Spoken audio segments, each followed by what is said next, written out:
So what you're saying, what you mean by fix it is like Charlie Kirk wasn't doing anything that should be fixed. He was out debating people on politics. He's never done anything violent. He's never incited any violence against anybody. You can say in some abstract way that he could be blamed for some crazy person doing something, but if you want to go that route, every single politician can be blamed for that. The fucking Kamala Harris called Trump a fascist. Any violence against a right winger that I'm not saying I didn't blame that would be stochastic terrorism. I'm just saying, like, how would we fix this if what we saw was an escalation into an assassination of somebody that clearly did absolutely nothing wrong? So Charlie Kirk did incite violence. Hold on, Mel.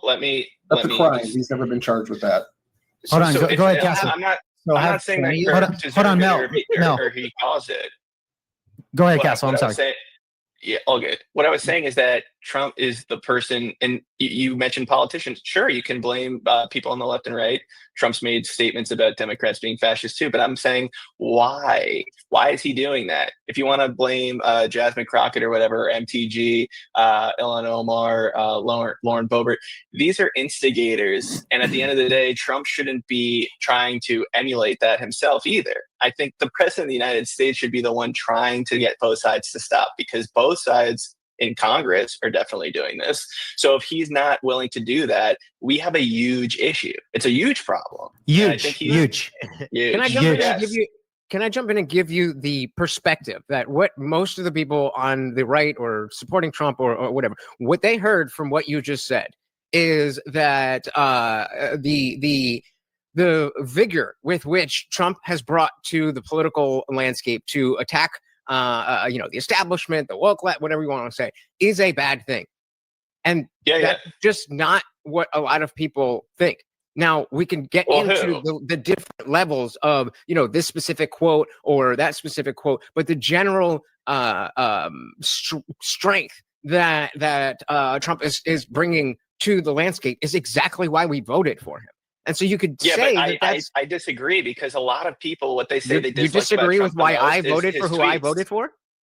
No, I'm talking about your party who voted for Trump. A majority of people, when you ask them what you least like about Trump, they're like, I don't like the tweeting. I don't like his social media. They like his policies, but they don't like the rhetoric. And I think that's what I'm getting at. They don't like what he's saying. Maybe that's why you voted for him. But I still think a majority of Republicans think that's the worst part about him. So, okay, I misunderstood. I agree with you that, he could definitely run his mouth and whatever. I do like the fact that he uses that that's not really relevant. But so, okay, I can agree. You like it though. I do like the cultural effect that sometimes it has. Like I'll admit I like his tweets, especially back in the day. But go ahead, Indy. Yeah, I do think there are times when he has said bombastic things that were needed to be said. Now, again, if we want to get into each individual quote, there's some that I do like, there's some that I don't like, and especially lately, I'm not really on board. But the point is, you're trying to say, Donald Trump is doing this, and that should not be the case. But that's just the basic, fundamental political disagreement that we have between left and right. Wait, so your argument is that he should be saying bombastic, terrible things because it's his? It's his right. He can definitely say it, but I don't think it's good. No. Okay, wait, okay. So I'm saying the way that I'm specifically talking about what you said before I started. I'm saying the way that people hear that, Trump has brought this to politics. I know I'm not quoting you specifically, so sorry, but paraphrasing. But and that's a bad thing. But you need to get into the specific quotes before people are like, I wish he wouldn't have said that. But in general, the notion he's finally pushing back against the people who are calling us fascists and Nazis and second-class citizens and all that. We want to react to that, and fine, you could say that's a bad thing, but that is a very reasonable and widely held position. And by the way, Castle, just to give you some kind of insight with you, Castle. Back in 2016, 2017, when I first, started, supporting Trump and I was wearing the hat, I got attacked on multiple occasions for wearing a MAGA hat, bro. You know, like it's not something that's been recent. Hold on, Mel. Mel, hold on. Mel, hold on. Let me finish my thought. Mel, let me finish my thought, please. Because Mel, can I just finish my point? I'm talking to Castle, not you. Say stupid things? I'll let you finish. Just you shut me up before. I've been sitting here quietly. Bro, you've gone, dude.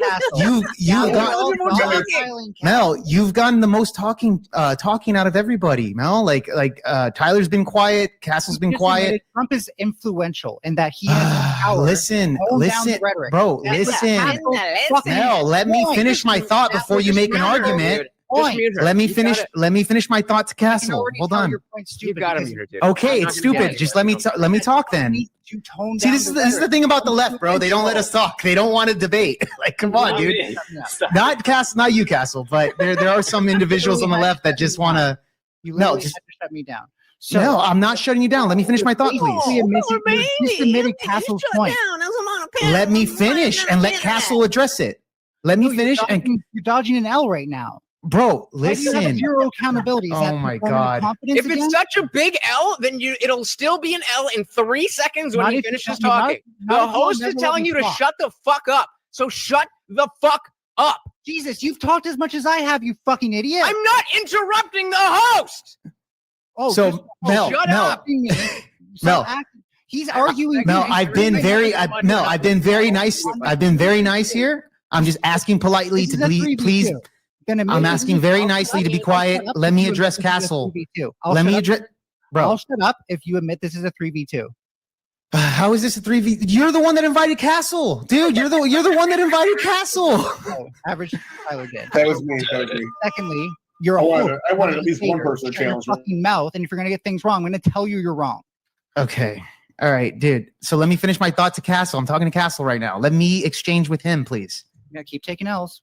Okay, I'm taking L's, bro. Just be quiet really quickly. But really fast, Indian Jesus, this super chat comes on your end if you want to read that. Doing very well, Tony Baloney. Thank you so very, very much. And don't forget, guys, while I'm on screen, any channel that gets a super chat, that comes with a treat for Morty. So thank you very much. Yeah, there you go. Thank you so much for the super chat. That goes to that's you, Indian Jesus, right there. So really quick, Castle, just to kind of enlighten some of the perspective here, is that even before he got elected, he was already being called a Nazi and all this type of rhetoric before. Misogynistic. You remember the grab him by the pussy? Oh, he hates women, etc. This came from Hillary Clinton. He gets elected, and I didn't vote for Trump the first time around. I wasn't really too politically savvy to I was paying attention, but I wasn't really sure on what's what here. So in 2017, yes, I got behind the Trump train and I was wearing the hat. And I got attacked on multiple occasions for wearing a MAGA hat, right? And this was only like a year into his administration. But before he even got into office, he was already being labeled a Hitler and a Nazi and all this other rhetoric that they were telling Trump. So again, us as the supporters or people that supported Trump were getting attacked because the left did not like Trump.